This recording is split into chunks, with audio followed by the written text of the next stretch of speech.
Hi everyone, welcome back to the Enlightenment Now series where we're looking at Steven Pinker's book by that very name on the progress that humanity has made over the past 250 years. This episode we're going to be looking at quality of life. So far we've looked at how Pinker says that we've made vast improvements in health, in wealth, in education, in sustenance, and all these things are of course incredible progress, but they all have to do essentially with meeting our basic needs. Beyond that, the question is, has our quality of life improved? And that's what we're going to look at in this episode. So we're going to look at the top 5 things you need to know about the progress humanity has made in their quality of life.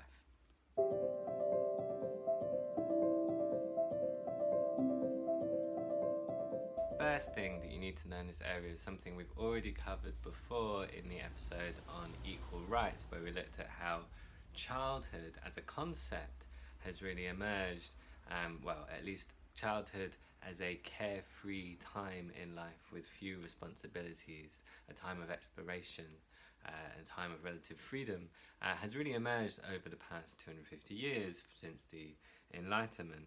And there's another stage of life that has emerged around a similar time, and that's on the other end of life, the other bookend, which is retirement.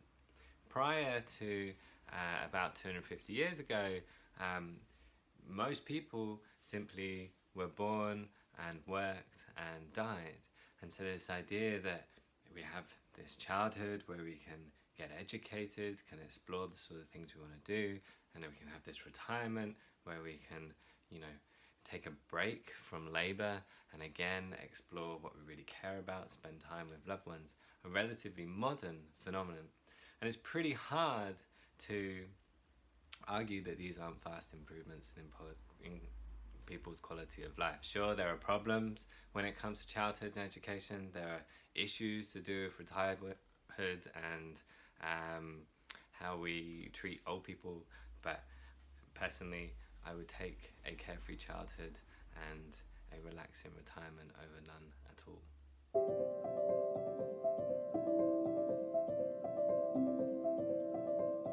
Okay, the second key point that Pinker looks at is everything that happens in between. So in between this carefree childhood and this relaxing retirement is of course your working life.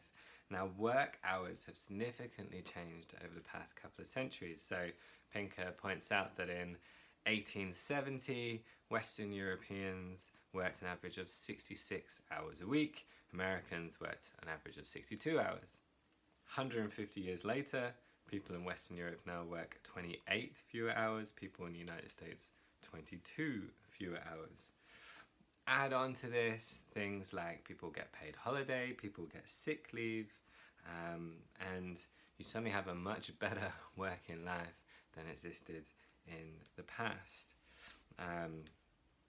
Pinker notes that the fraction of a person's life taken up by work has fallen by a quarter since just 1960. So yes, we are busy. Yes, work is often drudgery. Yes, people work too much. But I guess the point Pinker wants to make is that things are improving in this sense. Maybe they're not improving fast enough. We've certainly looked at things like that in previous episodes, but there are vast improvements nonetheless.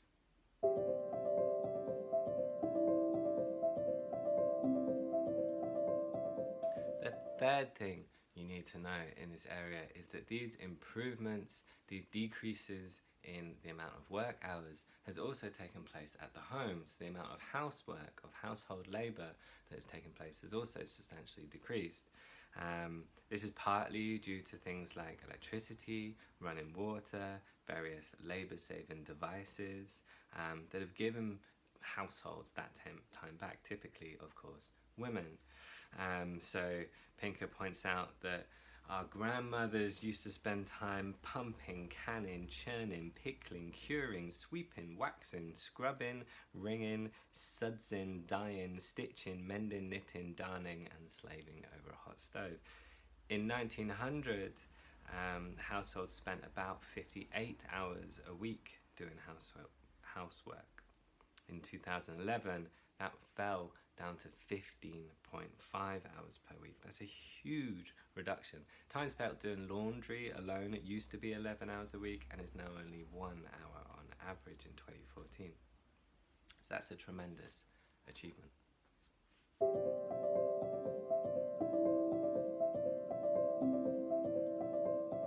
The fourth thing you need to know is how people are spending their time. So we have this tremendous amount of free time in comparison to what we had a couple of centuries ago. How are we spending it?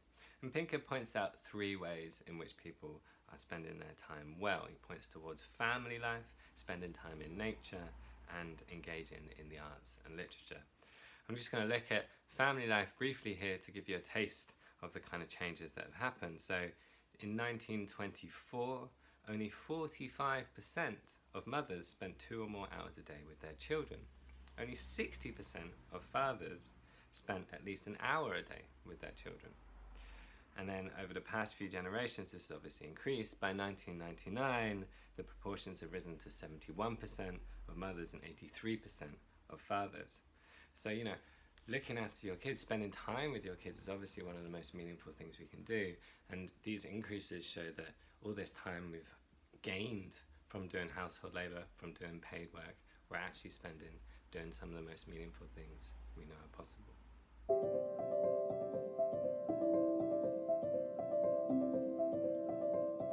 The fifth and final thing I want to talk about in this video is something that Pinker doesn't mention and I think is a bit of an oversight. So he talks about how we've got all this free time, he talks about how we're using this free time doing seemingly valuable things.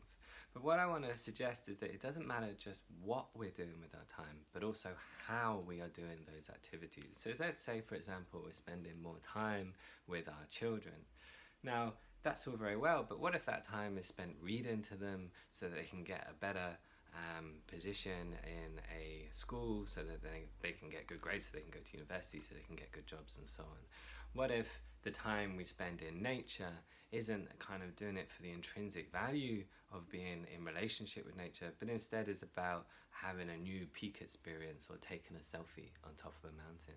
What if the time we spend engaging in the arts and literature, with the internet and the wealth of material available to us, is actually time spent watching action films on Netflix or other forms of kind of mindless entertainment that we just go through in order to cope with the daily stresses of the world? Pinker obviously doesn't look into this, but I think there's something that we mentioned in the very first video in this series on life, which is that we've seen this tremendous achievement in all these instrumental values and all these material and social means in which we meet our basic needs. It's very hard now to spend just an hour or even 10 minutes of our time doing something for the sake of that thing. There are so many things we can achieve now with our free time. There's so many things we can accumulate, so many things we can consume, so many accomplishments we can make. It's very hard to actually be idle or do something just for the sake of it. And that mental shift, I think, has a huge impact in our quality of life, and is something that Pinker doesn't consider.